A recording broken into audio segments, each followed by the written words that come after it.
This podcast is part of the GonnaGeek network. The opinions expressed may not reflect those of other podcasts or affiliates of this show or GonnaGeek. Check out other geeky podcasts at GonnaGeek.com. And get ready because geekiness commences in 3, 2, 1... You have been granted clearance level 10. Stand by for S.H.I.E.L.D. debriefing.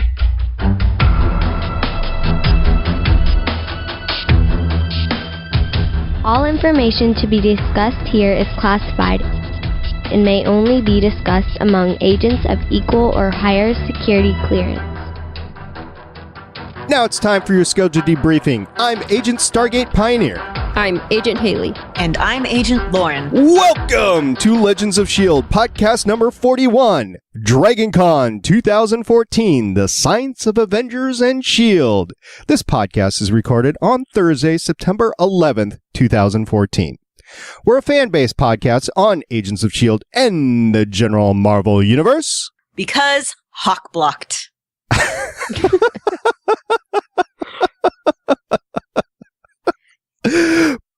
You broke him. If y'all haven't read Matt Fraction's run on Hawkeye, y'all need to read Matt Fraction's run on Hawkeye. Poor Hawkeye. Ugly. If you want to get in touch with us, we have lots of ways to do that. Our website is legendsofshield.com. All of our contact information is listed there. We also have a voicemail line. That's 844-THE-BUS-1, 844-843-2871. And you can find us on Facebook, Twitter, and Tumblr by searching for Legends of S.H.I.E.L.D. We also have forums available at forums.GonnaGeek.com, or you can search GonnaGeek on the Tapatalk app.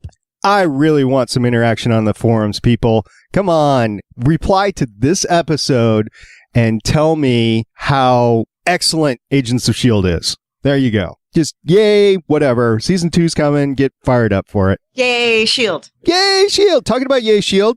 We talked about it last week. We are starting our S.H.I.E.L.D. t-shirt giveaway this week. Woo! Woot. What do you guys think we should do? We could have them make signs. We could have them make their own homemade group costumes. Or we could pander specifically to me and have something to do with science babies. Yeah, I think we can go that way. Geez. Well, science you know, baby. Fitz wants a monkey. Oh, with his little monkey hands. Yeah. Well, I was wondering, what do you think Fitz would do with the monkey if he had one? Oh, good question. Because it's never been explained on the show. That's true. What does he want that monkey for? Okay, so let's have everybody call in to our voicemail line and tell us what Fitz would do with the monkey. Keep it clean, folks. Keep it clean. This is a family show. It's a family show. So what would Fitz do with the monkey? We're going to run this contest until October 8th. Yeah, if you would not do this with a monkey in front of your grandmother... I don't know what kind of relationship you might have with your grandmother, so... Gilf, okay, gilf, good point, gilf, gilf. Good point. Yeah, so just call us in, make it funny, make it entertaining. What would Fitz do with the monkey? We're running this until October 8th. Call in, leave us a voicemail. And talking about voicemails, we got a couple this week. You guys ready to listen to the first one? Yep. Hello, this is a fan of the show, Willie Nelson. First, I'd like to offer an apology to SP. I did not realize Wing was wrong in that, and he is, of course, wrong in that. I've been listening to Legends podcast for like 2 years now, and there's one thing I learned, is that Wing is usually wrong. But, however, I would say he's not wrong to put Incredible Hulk up at number 3. That is one of my favorite characters, and I do love that movie. He did in fact destroy Harlem in that. But I would also have to say that SP, my sincerest apologies are for you. I'm once again sorry. Willie Nelson out. Oh, it's okay, Willie. I still like you. And just to be clear, we're not saying Incredible Hulk's a bad movie. We're just saying that some of the others are really spectacular and should be placed well above Incredible Hulk. Absolutely. That's exactly what I was going to say. Incredible Hulk is a good movie. It's just the others are that much better. But if you like Incredible Hulk, hey, it's up to you. Yeah. Although you're right. Wing is usually wrong. And I'll tell you what, Willie, why don't you call into the voicemail line with your funniest Wing is wrong moment, and I will send you my Howard the Duck copy. Only used once. Yeah, has this become like the equivalent of The Ring for you? You've seen it and now you must pass it on. I've seen it. I just don't want it in my house anymore. It's like corrupting the other discs. I know. It's not that bad of a movie. I mean, it's bad, but it's not that bad. I just want to keep my Marvel movie collection kind of pristine in its greatness. And it's like, you don't want to have to stick Howard right up there next to Iron Man. Yeah, it's just not going to work. Could you imagine Howard in an Iron Man suit? That has been done. It's called the Iron Duck armor. I was going to say, that's like, you're just discussing the premise of the entire Howard the Duck run in the 80s. Yeah. Awesome. Well, anyway, Willie, thank you very much for calling in. We really appreciate it.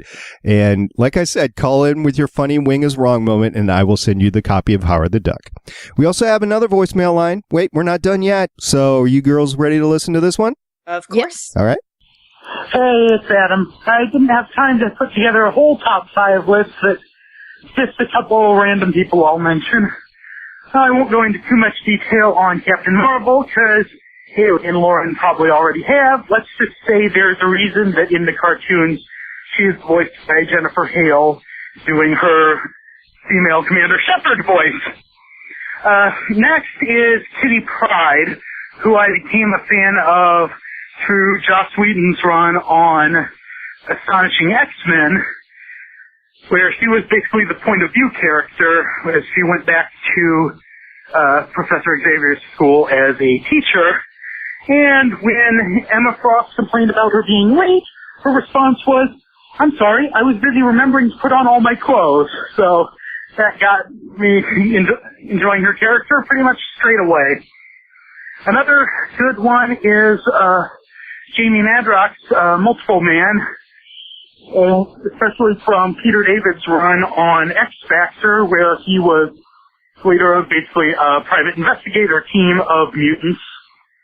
As his codename suggests, he made duplicates of himself, and at least during some of these stories, they represented different parts of his personality, which got him into a lot of trouble when one representing his romantic side ended up sleeping with 2 of his teammates in the same night.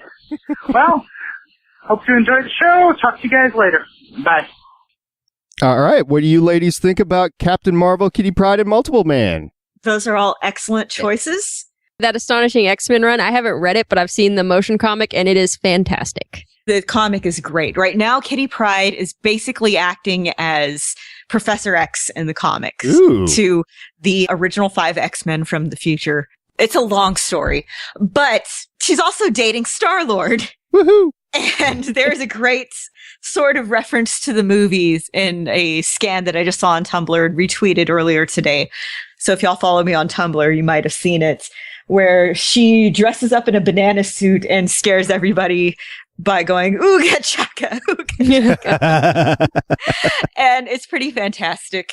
And in regards to Multiple Man, I do highly recommend that everybody read Peter David's, I think it started this current, there's the current run on X-Force, and then there's the previous ended like a year and a half ago run on X-Force, which is the one I started on. Because Peter David's been writing X-Force since like the 90s. But with the current team with Jamie Madrox as the leader, the way that he got the funding to run X-Force investigations, he does in fact create doubles of himself, and he uses that fact to cheat at Who Wants to Be a Millionaire. Okay. Because when they get reabsorbed into him, he gains their knowledge and all that. Oh. So, yeah, they basically cheated Who Wants to Be a Millionaire for him. It's pretty great. Let me see. He's got like 20 copies of himself out there, whatever, and then every time he gets a question, one of them goes and looks it up, and then he reabsorbs that one. Yeah, you see like 20 versions of him all like Googling the answer. It's pretty fantastic. It's just, I mean, it's a fun comic that made me cry, and Madrox is pretty great, and pretty much all the characters were pretty great. I gotta say, though, Jennifer Hale as Captain Marvel, that's awesome. Yes. On Earth's Mightiest Heroes, That whole Femshep series voice. is so awesome. It was a fantastic series. I'm still angry that it was canceled. I am too. But yes, she voiced Captain Marvel. I was so Miss Marvel at the time. I was so happy that they brought in Carol Danvers. It was just so great. Yeah. That's a show you really should watch. Yes. It's on Netflix. Noted. So, Adam, thank you very much for the voicemail. It's exactly what we're looking for. If you want to round out your 5 at any point in time, go ahead, because you only gave us 3, but that's okay, because they're awesome. And we got a couple of other hits on Twitter for their top 5 Marvel characters. The Operator gave us his list. Spider-Man, in any order. Spider-Man 2099, Black Widow, Carol Danvers, and Iron Man. All good characters. Now, wait a minute. Spider-Man 2099, what's that all about?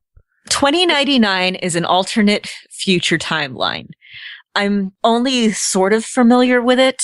Well, if it's time travel in alternate universes, I'm up for it. Yeah, I know there's like Spider-Man 2099, Doom 2099, and it's this. Do you know when they started? I want to say the series came out in the late 90s. Yeah, that sounds right. Okay. Pretty cool. I think it was the one right before the Ultimate line came out, right? I think so. Okay. Yeah. Now, Operator, we know you're shy. We know you don't like to appear in public in any way, shape, manner, or form. We know you don't like your internet likeness out there. But if you want to call us in and tell us why you like Spider-Man 2099, that'd be great, because I'd love to hear about it. And also, we got another top 5 from Jesse. Yes, that's a little too clinical. His top 5 Marvel characters in any order are Moon Knight, Scarlet Spider, the current version, Iron Lad, Spider-Man, and Spider-Man 2099. So I guess Spider-Man 2099 is pretty popular. Yep. Again, I haven't read it yet, but Moon Knight, pretty interesting character. Scarlet Spider, I got to admit, I love. His name's Kane. He's a clone of Spider-Man, and he was created evil, died, came back. He keeps insisting he's not a good guy. I started reading it because the comic was based out of here in Houston. So you have Houston got a superhero. You have somebody running around these familiar locations. You have the problems of somebody wearing, the skin tight outfit dealing with our, soul crushing humidity. There's an issue where he runs out of the humidity's horrible. It's not the heat's heat, pretty bad too. humidity. But, I mean, it's like living in a crotch sometimes. It's just awful. And the crotch of the United States. And there's an issue where he runs out of skyline. Because there's like 12 skyscrapers in Houston, right? Yeah, but there's all those downtown. oil rigs. Well, yeah, at one point he does go to the oil rigs. Roxanne plays a pretty big part. It's a fun comic. And right now, Kane is in New Warriors, which I believe was also just canceled. But I know Kane just can't catch a break. But New Warriors, I believe, also had some stuff that was dealing with the Eternals, I want to say.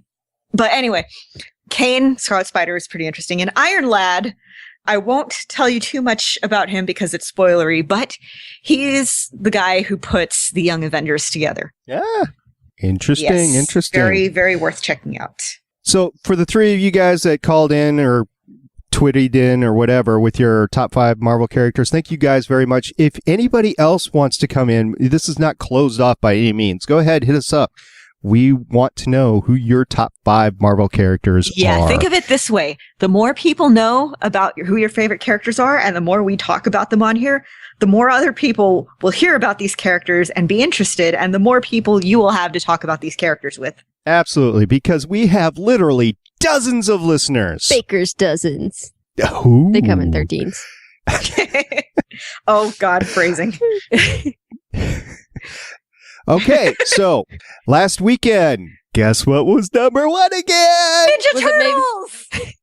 I think it might have been a little Marvel flick called Guardians of the Galaxy. Ooh, ooga chaka, ooga chaka, ooga chaka, ooga chaka. So how much money did they make? Oh, just this weekend? Yeah. I don't know, a few million. I forgot to look that up. $10.3 million. Nice. Woohoo! They crushed those pesky little turtles by $4 million. Suck it, turtles. They're almost up to $300 million domestic. Yeah, and they're getting close to $600 million worldwide. But we got a nice hit from our friend Kodiak on Twitter, and he said, Guardians opens October 10th in China. Oh, yeah! Which that is a huge market. That's just it's gonna go over $1 billion in 2-3 weeks. I'm not sure. Cap 2 made $115.6 million in China. I think Guardians might have a little more appeal there. That's what I was thinking. How much did Transformers make there? Do you know? I did not check that one, but no. I'd say Cap's gonna go over $700 million at least for its worldwide. Yeah, that's what the Legends guys were saying, about 750 they were targeting. So. Yeah, that sounds about right. So I'm not sure it's going to quite pass Cap for the worldwide box office, but it's going to be close. All right. Well, we'll keep our ears to the ground in October to see how it does in China. And talking about Cap 2, guess what came out on Tuesday? Iron Man 2. What? I got a question to ask y'all about the featurettes, but yes, Cap 2 finally came out. Yeah, Cap 2. It was great. It was awesome. Came out in Blu-ray 3D. It's been out on digital copy for a while, but there's a combo pack of Blu-ray 3D, Blu-ray, and digital HD digital copy that I got. Came out on a Blu-ray. And then there's a super one with 5 variant packaging things. Really? Where do you get that? Because I haven't run into that one yet. I think that one was Walmart exclusive, and then Best Buy had some exclusive packaging too. The 2 stores I didn't go to. Actually, I did go to Walmart. I didn't go to Best Buy, though. Crap.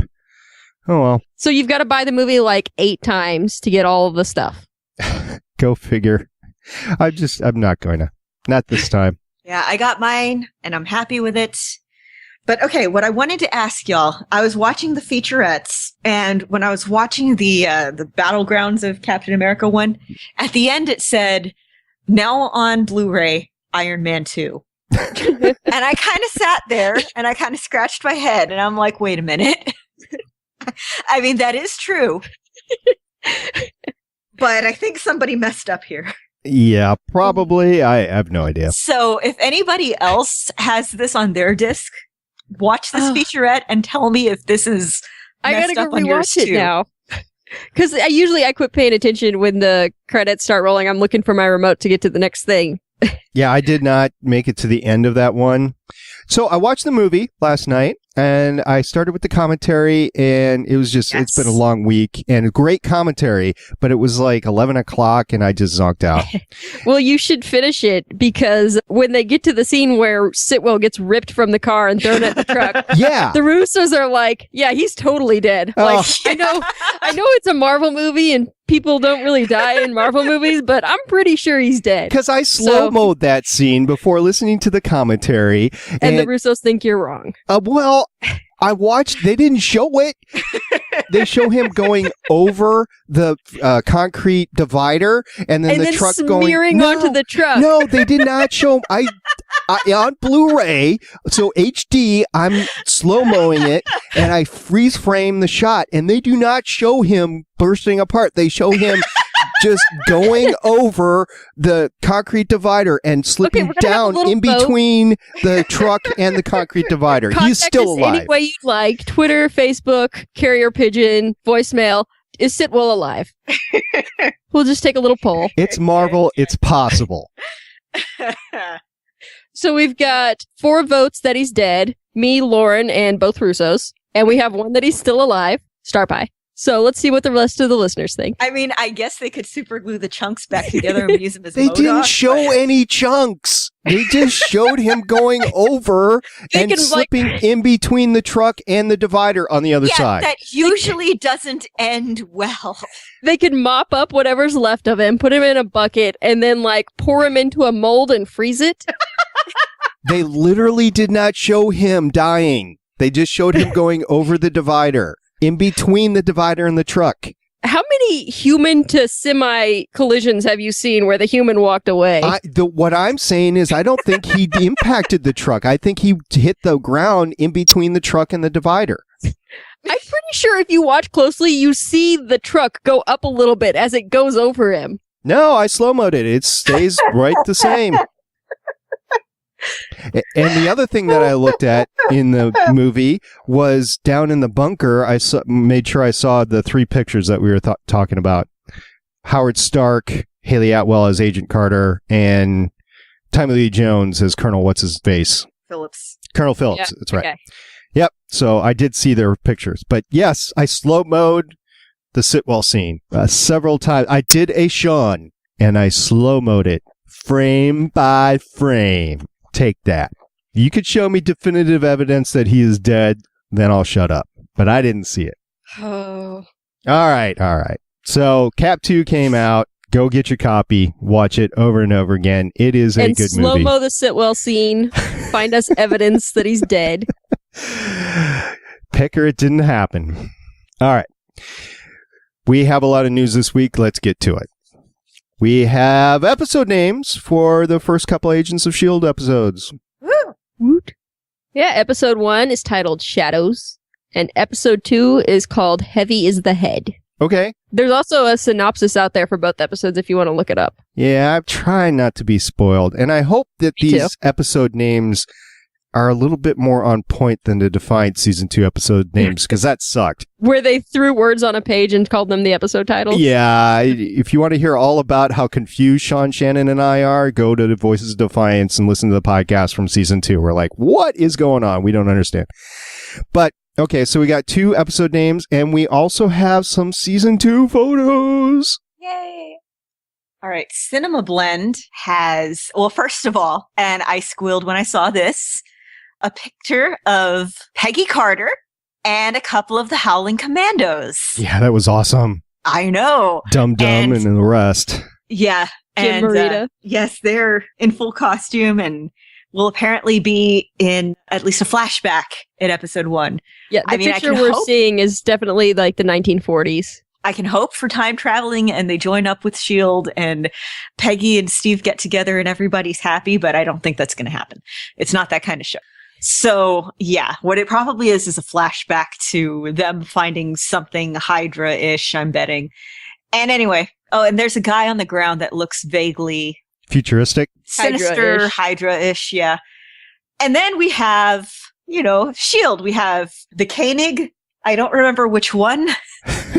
2.0. 2.0. I'm guessing there are many copies, so There are many Is it copies. Billy? I think it was Billy. I I think think it it was is Billy. I think it was Billy. Billy! Yeah, Billy Koenig. It says right there in the caption. And we see May, and we see Lucy Lawless, and we see new guy, Lance Hunter. Lance Hunter, which We see sounds like innuendo. Lucy Lawless and new guy.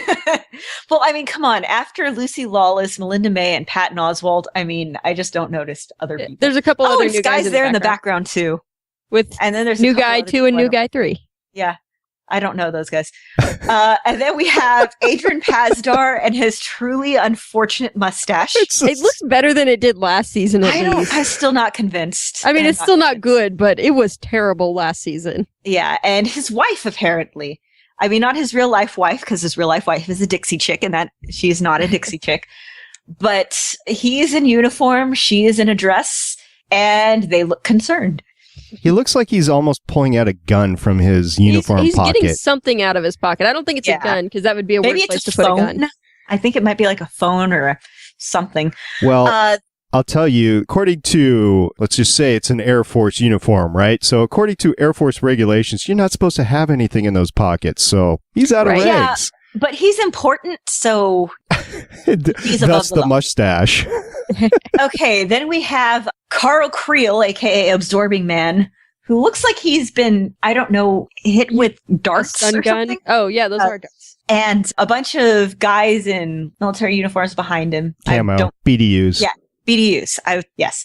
And nobody looks happy in that picture. And then in the last picture, we see Clint Talbot trying to punch him. Yes, they're doing some sort of Fisticuffs. martial arts routine. Look at that Yes. shoulder rippage. I know. Wow, that is a shoulder right there. Dang. I mean, it looks like it's almost out of socket with the muscle bump right there. Does. Ugh. And the other picture, too, his arms are very sculpted. Yeah. Very sculpted. Kudos to you, sir. Yeah, I don't think it looks good for Gwen Talbot. No, I mean, that is his hair and his mustache and just no. You never know what kind of Deathlock serum he took. It was the unfortunate hair and mustache. Well, talking about other pictures, we have a cast season 2 picture.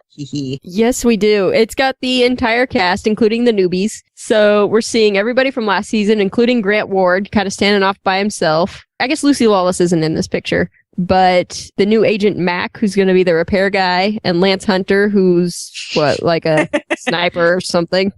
They're both in the background. Can't get over that name. Fitz is sitting on a box in the background, staring pitifully at Simmons. That box may very indeed hold his monkey. I want Skye's outfit. Oh, yeah? I know. She's like all super Agent Skye this season. Yeah, it looks badass. I want it. I know. Maybe Fitz is staring wistfully at Ward? I mean, possibly. It could be either. But he's staring wistfully at someone. Yeah. Maybe I'm really looking forward to having May be Skye's mentor this season. Yes. Because that's just going to be awesome. She's looking like she's got some suspicion of Skye. I don't know. And Skye is looking like there's something on the wall. Like, is that a spider? It could be a spider. And I'm not sure if that's just strips on her pants or if that's pads for sliding or fighting or something, but she's got something going on with her pants. I just love the cowl thing that she has. And the gloves. Yeah. It's a good look. And then new guys are just standing there. They're not wearing, everybody else is wearing like all black, and they're just there like, hey, we just walked in off the street. Well, not all y'all. Black. Coulson's got a little blue on his tie, and I mean, he's got the suit. Tripp's got like a kind of dark blue undershirt. Yeah. And they're all standing in what looks like either an alleyway or a utility room of a big building. That's my guess. In the basement. Then Ward is just off to the side and suspiciously not in jail. He's got his I'm the bad guy Nair facial hair. A far cry from the sharp, bright lighted sci-fi CGI background of season 1.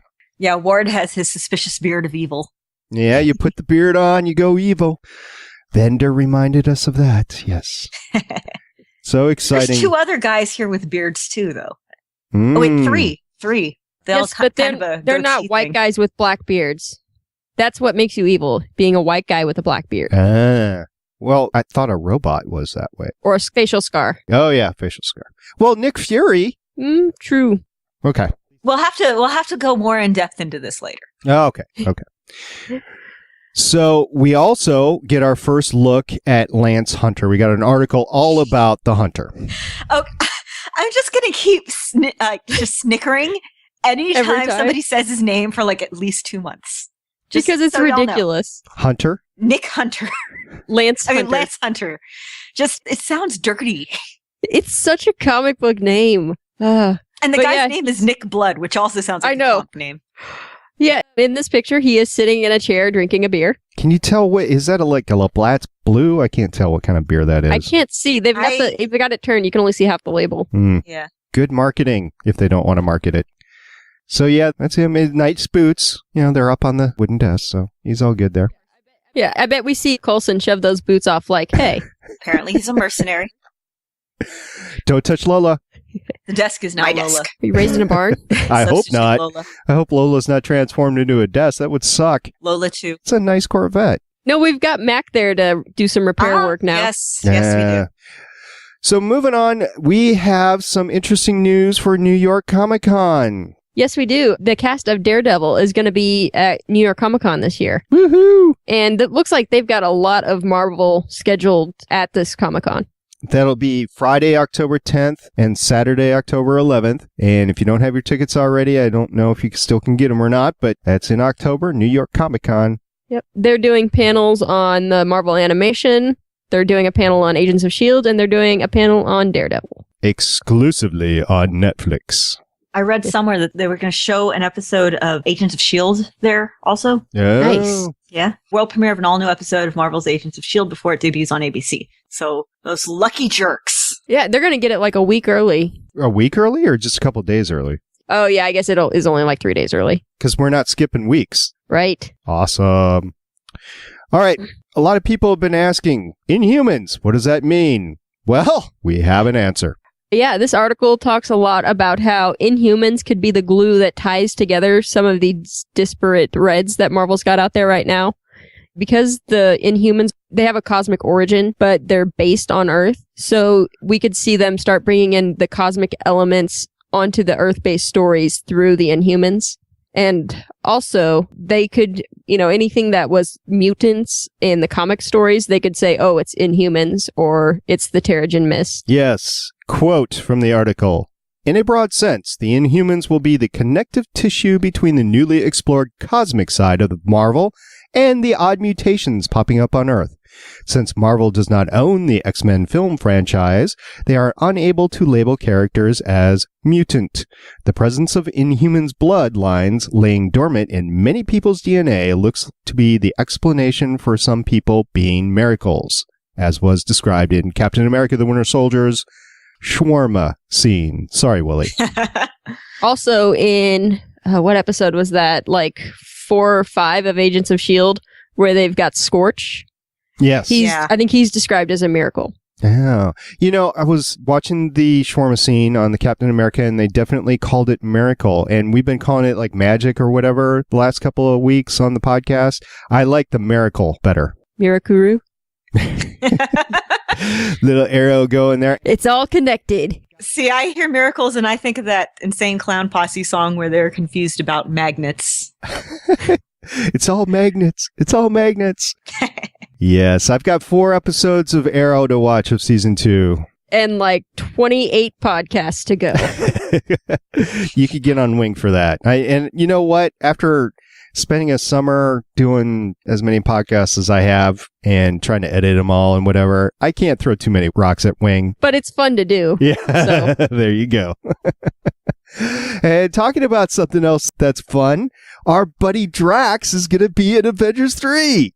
I mean, it's not seriously confirmed by anybody at this point, but Joe Blow has said that Drax is going to have a significant role in Avengers 3. He's just great. I can't wait to get this DVD. I might actually go to the movie theater to watch this movie again this weekend. I've been trying to go out and see it again for the 3rd time, and I just haven't. This is a great movie. I love it. I'm really looking forward to seeing Drax and Iron Man interacting, because that's going to be excellent. Nothing goes over my head. Drax and Thor could be fun. Drax and Hulk, always good. Yeah, just don't make him angry. Don't make him angry. Yeah, that's going to be good. You know what? I remember reading that there's going to be no Iron Man 4, though. Yeah, I've seen this on several news sites today. Yeah. Yeah, I've seen it for the last few days. Iron Man 4, Robert Downey Jr. is like, eh. Yeah, apparently they've talked to him. Hey, are you doing Iron Man 4? And they're like, well, it's not on the schedule. So I can kind of see why, especially because Marvel has so many other characters that they're introducing and that are doing well. And Robert Downey Jr., I mean, the last Iron Man movie he made, he broke his ankle on. I can see the appeal of being in the movies, but handing off the responsibility of carrying a movie to somebody else. And honestly, we don't know how Avengers 3 is going to end. No, we don't. So we don't know. Or Avengers 2. That's true. We don't know how Avengers 2 is going to end. Oh, God. I didn't even notice. So we don't know what kind of shape he's going to be, where he is in, well, anything. I mean, I'm talking not Robert Downey Jr., but Tony Stark. Yeah. We just don't know what's up with Tony Stark at the end of Avengers 2. So it's kind of hard to make an Iron Man 4 right now or speculate on that until we see Avengers 2, which is May 2015. And a nice thing about the Avengers has always been they've got kind of a shifting roster. So you get new characters in and old characters out. And I think it's going to really increase the longevity of the Marvel Cinematic Universe if they take advantage of that. True. Agreed. There's something for everyone. But we discussed it before. I'm wondering when the magic is going to start running out. Like I said, is Kevin Feige going to leave first, or is it going to happen after Kevin Feige leaves? It's going to happen at some point. The man can't keep it up forever. And if he does, yay. And I don't want the universe to fall apart because I'm enjoying this. Look how long, I know it's not the same shared universe, but if you look at Disney movies, look how Disney cartoons would go in cycles. There's the golden age of Disney movies where it's like every movie they were putting out every year was fantastic. And then they would kind of fall off and you'd get stuff like the more obscure ones. And then they'd come back with like the Renaissance age of Disney movies, like the 90s, basically. And again, every year it was just like gold and then petered out for a while. And now Disney's back with their CGI stuff. And maybe we'll see something kind of like that. Yeah, maybe. I can only imagine that eventually this universe is going to kind of run. I mean, collapse under its own weight. Take a look at Star Trek. How many years from when Next Generation hit the screen back in, what was that, 1989 or something like that? 1987. When that started to when Enterprise unceremoniously left the screen. It was 7 years of Next Generation, 7 years of Voyager, 7 years of DS9, some of it concurrent. And then you had the, 4, 5, I keep on thinking it's 5 for some reason. 4 I think or 5 years of Enterprise. But at the end of Enterprise, everybody's like, okay, I've had it. So these things do have a shelf life. I'm just enjoying them while they're here. And if you disagree with me, you could call our voicemail line at 844-THE-BUS-1, or you can send me an email at stargate@GonnaGeek.com. So talking about other things that I potentially am right about, and I know I am, the Russo brothers think I'm wrong, but I'm right. They say, the Russo brothers, that Civil War is highly unlikely in Captain America 3. Yes. This is something that I've been saying for a while. There's an interview with them on DesDeHollywood.com. They're talking about just Captain America. They're talking about their experience directing. And they asked them about doing a Civil War movie. And their response was, it's complex. There are a lot of characters. Marvel doesn't have ownership of some of the key players in that. I don't run Marvel, so I can't say that it won't happen, but I would say that it's highly unlikely. Which is something that I've been saying for a while now. It's the situation in the comics is a lot different than the situation in the movies. I mean, you have Iron Man who comes straight out and says, I am Iron Man. You have Cap, who's literally has a section in a museum dedicated to him and his life before and after the serum. You have Black Widow dumping all this information from S.H.I.E.L.D. onto the internet. So people, with the exception maybe of Bruce Banner at this point, all their identities are out there. There is no reason for them to have this registration pro or con thing. So they can't do it from that aspect. And they don't have the years and years and years and years and years. Like 30 years. Yeah, of personal ties and everything. That was the reason that Civil War was supposed to be such this huge, painful event.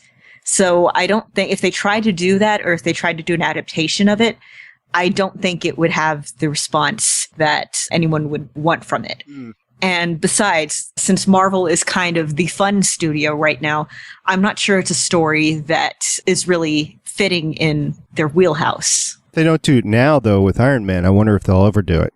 I mean, it's a big storyline, right? It probably couldn't happen the way that the film rights are right now. It's too many important characters are spread across too many studios. Yeah, true.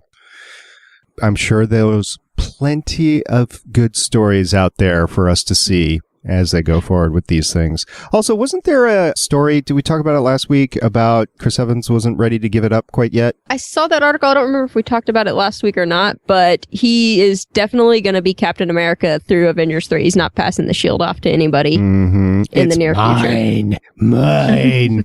My precious. My own. My love. My precious. Dump trucks full of cash. Dump trucks. Beep, beep, beep. No. Really, guys, I want one more movie. One more. Just one more. Okay.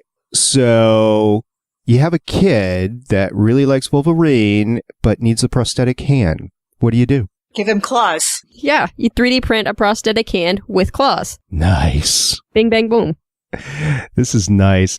The prosthetic hand is actually blue and white, like traditional Wolverine colors. And this article was on the Nerdist that we found, but it's a heartwarming article. This kid really likes Wolverine, has some claws, and they're not metal. It doesn't look like it. Yeah, they're not sharp. They're a little rounded. But it's pretty cool. I mean, if you got to wear a prosthetic hand, might as well go cool. I like it. Yeah. The video I saw was this kid who likes Iron Man, so they printed him out the red and yellow hand. Yeah, they've got that one on this article too, the video down low. Does it have the pulsar on the palm? No. On the palm is where it attaches to. He has amniotic band syndrome. Yeah. So part of his hand was basically pinched off in utero. Oh. And so they attach it to that part of his hand. And when he moves his hand, the prosthetic hand moves. And he has this little Iron Man hand that moves, and it's kind of awesome. And he's pretty excited about it. 3 years old. Okay, so the little kid needs a prosthetic hand. Okay, so needs a hand. But this is what he's got going for him. He's got Iron Man prosthetic hand. He lives in Hawaii, and his nickname is Bubba. So awesome. So, our friend Jay from Gallifrey Public Radio, co-host to Haley on Gallifrey Public Radio, the Doctor Who podcast on the GonnaGeek.com network. And if you haven't checked it out now, you should. It's one of the best podcasts on the network, and in my opinion, the best Doctor Who podcast out there. So, Jay sends us this little article. He says, hey, I thought you guys would like to check it out. And the article's title is 75 plus Easter eggs from every Marvel-based movie. Yeah, I didn't have time to go through all of these. No, I haven't either, but they're awesome. Well, like some of them you've seen before, and some of them you're like, wow, I didn't even notice that. I noticed a good chunk of these, actually. Well, okay, so the first one is Lou Ferrigno. Definitely noticed that. Yeah, in Iron Man. Or Incredible Hulk. Iron Man 2. And the second one is actually the 10 Rings from Iron Man. Of course. The third one is Project Pegasus or Project 42 from the Avengers. I did not actually notice that one. Brown and yellow suit from the Wolverine. Of course. The Avengers Tower 2 from the Avengers. Tumblr had a field day with that picture, by the way. Yeah. Fin Fang Foom, Iron Man. Yep. Mjolnir. Meow. Meow Meow. Begins the Marvel Age of Cinema, Iron Man 2. Wolverine's apartment from X-Men Days of Future Past. I'm not going to go through all 75 of these, but this goes through one after the other after the other. Oh. Rebecca Romaine cameo. Nice. X-Men First Class. I freaked out when I saw the original Human Torch in Captain America First Avenger. Yeah.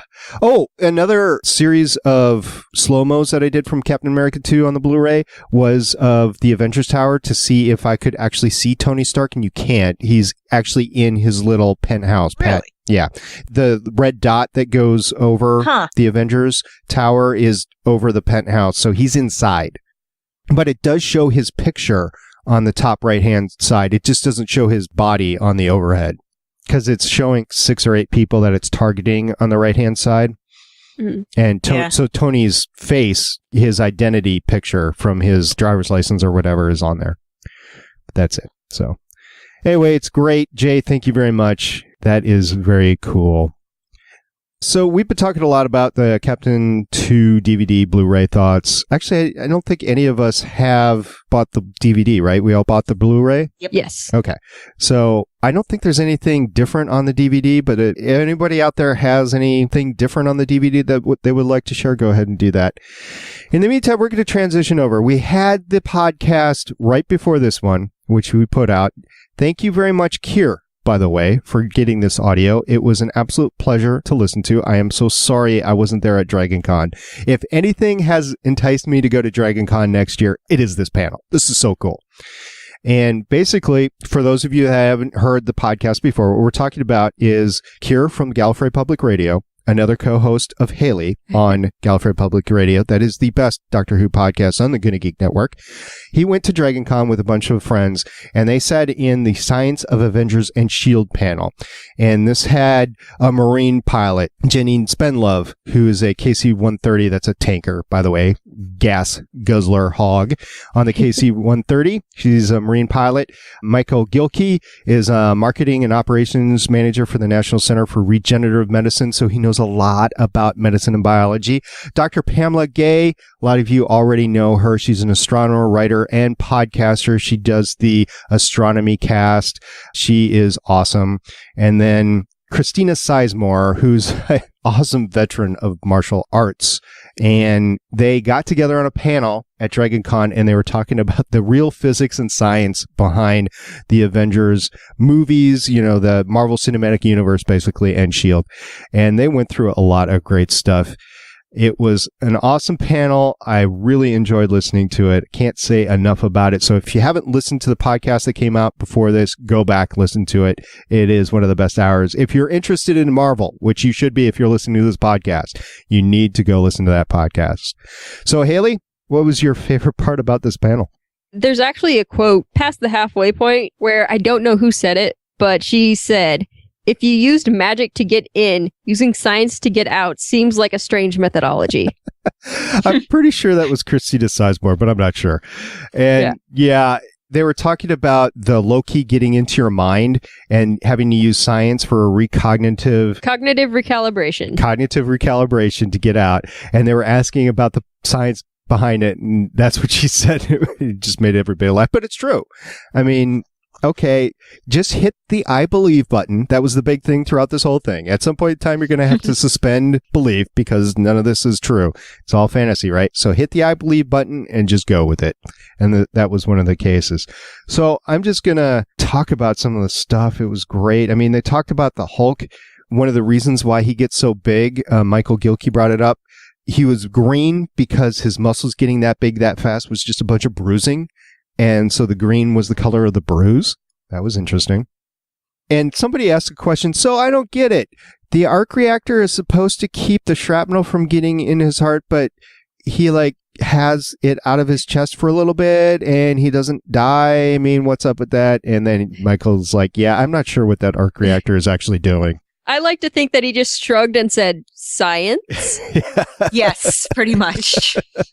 That's pretty much. I mean, this panel was great. They talked about, this is interesting, and it's going to be interesting for us in season 2 of Agents of S.H.I.E.L.D. They began the panel by talking about alien DNA in Coulson and Skye, and the whole thing about stem cells, retroviruses, immune system, pigs. That's all great. I really liked, and for those of you who don't know, I have flown in my past, and they were talking about Iron Man in his suit, and the fact that he should be squashed like a little bug. And Pamela Gay, who's an astronomer, a little rocketeer, had spent a lot of time as a child with model rockets. And one of the things that she did is she put a couple insects up into the sky, not into space, but in the sky. But model rockets don't go into space. They just don't. It's not happening. It's just not. No. So anyway, she sent a cockroach up. And it came down, and besides being pissed, it was fine. But then, Haley, please describe the next incident. She sent an earthworm up, and when it comes back, it is not fine. It is closer to snot. Oh. Worm snot. Ooh, I can't imagine trying to clean that rocket out. Ew. That makes me sad. Yeah, well, she didn't know what she was doing at the time. She didn't do it intentionally. She was just trying to give it a ride. She was doing science. That's what she was doing. Oh, no. But still. One thing that I know a little bit about, they were talking about the whole helicarrier stealth mode. And I forget who it was, if it was Spenlove or if it was somebody else. But they were talking about the fact that it exists right now in the infrared. But here's the problem, right? Whatever wavelength you do it at, you actually have to project down. Basically, you have to project in a 360 degree sort of sphere. So if you're in we'll just take the helicarrier as an example. So you're up at 30,000, 50,000 feet, whatever. You have to project what's on the other side of you to people on the Earth 180 degrees in a sphere, right? So you have to have cameras looking at 180 degrees in little discrete whatever you want, half a degree, whatever. So you basically have to cover the top of that sucker in cameras. If you want a good example of what I'm talking about, Top Gear UK actually made a stealth vehicle, and they coated the sides of this vehicle with big screen TVs, like 55, 60-inch TVs or whatever. And if you're looking straight on it, you can't see it. But as soon as it drives 10 feet away, you can see it. So that was pretty cool. What else you got, Haley? I thought it was nice. They said it's a good thing that Iron Man is short. You know, it works out well. And I was like, oh, yes, we're hooked, because people that haven't met us don't know this, but we have a fairly short podcasting crew here. So we could all be Iron Man. Yes, indeed. We could.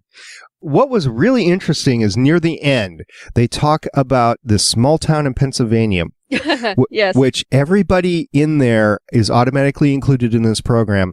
And to opt out of it, you actually have to sign a release. So if you haven't signed the release, you're opt-in it. And basically, if you get shot with a gun, and it makes you wonder how many people in the small town of Pennsylvania are shot by a gun, as they said in the panel. If you get shot with a gun, what they do is they take you into the ER, they replace your blood with this oxygenated plasma sort of fluid. Liquid. Oh, That stuff that they're, yeah. Yeah. And they... Is it supposed to be like the stuff from the Abyss? Or is it something not newer? Quite. No, the Abyss is lung it's, stuff. Yeah, the Abyss is like super oxygenated water, basically.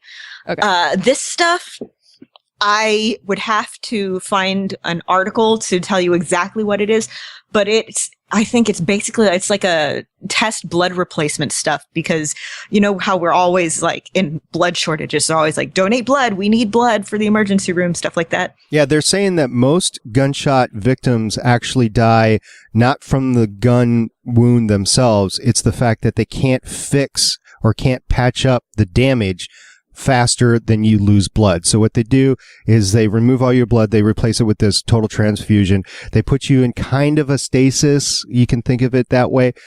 And then once they're done with the repair, they take you out. They chill you. Right. Basically. It's a super chill as well. Yeah. So they bring your temperature back up, they retransfuse blood back in, and they quote unquote reanimate you. So yeah, I read about this a few years ago, and it sounds like just absolutely fascinating. Do you want to get zombies? Because that's how you get zombies. So, amazing panel. I really, Keir, thank you very much for passing this audio. It is excellent.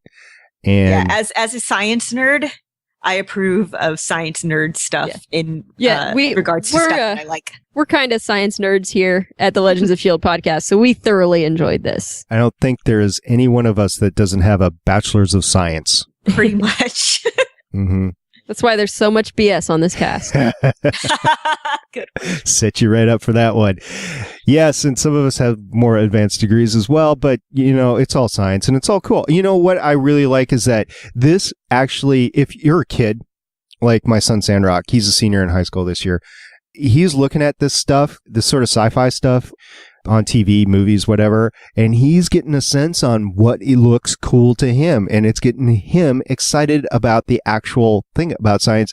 And we will sit down hours at night just arguing really about what is possible and what is really possible and what is not. And the thing about it is, in high school these days, these kids are getting stuff that I didn't get in college.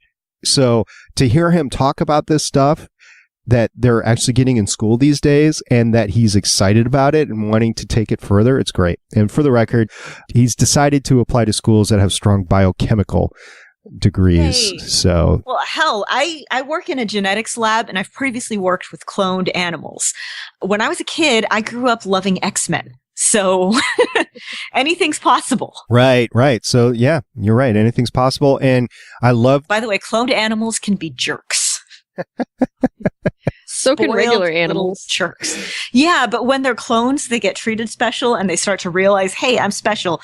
And then they'll do things like corner you in a pen and start attacking you because they didn't get their alfalfa pellets fast enough. Is that what happened to Wang?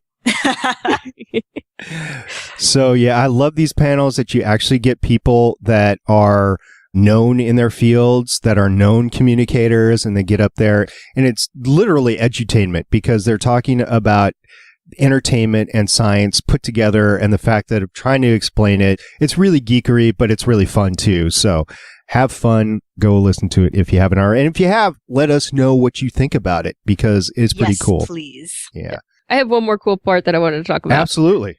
It was at the beginning of the panel when they were talking about fighting and stuff. And I'm almost positive it was Janine Spinlove that said, well, you know, I'm a runner, so I'll just run away and let them chase me till they're worn out. Then I'll beat them up. Yeah, that was great. By the way, she's the co-founder of Geek Girls Run and just loves getting out there and running. She's a marathoner, and it's awesome. I like to run. I don't like to run that much. And Haley, I know you run too, but you probably don't run as much as she does. I haven't run in like a month and a half, and I'm planning on running tomorrow morning, and it's not going to be pretty. I don't run. I shuffle. No, really, I tried doing that couch to 5K thing, and I got to the second week, and I was feeling real good about it. And then I went with my husband, and I realized that my running speed is about the same as his fast walking speed. Well, it's a little legs discouraging. Are like 4 feet longer than yours. Yeah, I know. He's a tall guy. He's a tall guy, and I'm a hobbit, so. Hi, Scott. So, yeah, I'll tell you what, running is great. She's great. And that was funny. I'll just run them, and then they'll get tired. I'll turn around and whack them. That's great. Yeah. It's very close to my self-defense strategy, which is like kick him in the nads or the kneecap and then run away. Yeah, I just keep thinking of Miss Congeniality, her talent solar flex, instep, nose, groin. Yes. I love that movie. Okay. I do too. The first one is so fantastic. Yes, it is. Yeah, William Shatner. I love that William face. Shatner. Yes, that face that he makes at the end when everything's blowing up and he's just like, yep, I'm here. And for the second week, we get a William Shatner reference on the podcast. It's all good. How many weeks in a row can we get making a William Shatner reference without remembering that we've made a William Shatner reference the previous week? Yeah, I totally forgot I did that last week until you mentioned it. Yeah, the only reason I remembered it is I had to edit the podcast, so I heard it a couple of times. I can guarantee you I will not remember next week. All right. Are you ladies done for the week? Yeah, I think so. If you have scientific, applied science, nerd stuff to talk about with us, please do, because seriously, we like talking applied science nerd stuff. If you want to talk how the genetics in X-Men is wrong, how the physics in Avengers is wrong, how there's no possible physical way that somebody can shapeshift into the Incredible Hulk, because where does that extra mass come from? I mean, seriously, just they talk mentioned to this us. in the panel. They think that Bruce Banner is just really dense, and they actually have the same amount of mass. Yeah, it just the Incredible Hulk weighs about as much as like a feather. But yes, just talk to us. Trust me, we will talk. We love to talk. Yep. Obviously. And obviously about science too, or engineering. So that's cool. We're qualified. Really, we are. All right, so next week, join us as we go back to Dragon Con with another panel Keir hooked us up with. We're going to talk about the Gunn Brothers, so that will be awesome. And don't forget, go to our website, legendsofshield.com. If you happen to try that in the 1 hour last week that it was down, I apologize, but we were transferring the domain. Yes, I am the proud owner of legendsofshield.com domain now. Winner. Yay! And for the record, Wing was always going to give it to me. He was lazy, so beat him up over it. Anyway, so yes, legendsofshield.com. When we transferred it, the forwarding to the GonnaGeek.com website went down, so it's back up now. If you happen to try it in the 1 hour that it was down, I apologize. We didn't know it was going to do that. Otherwise, we would have made other plans. But catch us on our voicemail, 844-THE-BUS-1. That is 844-843-2871. Facebook, Twitter, Tumblr, Legends of S.H.I.E.L.D. on all. Go to the forums. Once again, go to the forums at forums.GonnaGeek.com. On the Tappa Talk app, you can search GonnaGeek and go to the forums there. Hook us up at the Legends of S.H.I.E.L.D. portion of the forum and just let us know what you think. We would really appreciate it. And thank you very much for listening. We appreciate you all listening. Thank you, Willie. Thank you, Op. Thank you, Jesse. Thank you, Adam, for your feedback and for your thoughts this week. Thank you very much, Jay, for chiming in as well. So until next week, I'm Agent Stargate Pioneer. I'm Agent Haley. And I'm Agent Lauren. Bye-bye for now. Bye. Later. Thank you for listening. If you want to leave us feedback, go to GonnaGeek.com and you will find all of our contact information and other shows. You can also visit legendsofshield.com where you'll find our complete archive of podcasts. The music heard on this podcast is by Kevin MacLeod and can be found at incompetech.com. The opinions heard on this podcast are those of the individual host and do not represent Legends, Stream, or GonnaGeek. Agents of S.H.I.E.L.D. is the property of the Disney Corporation. No infringement is intended.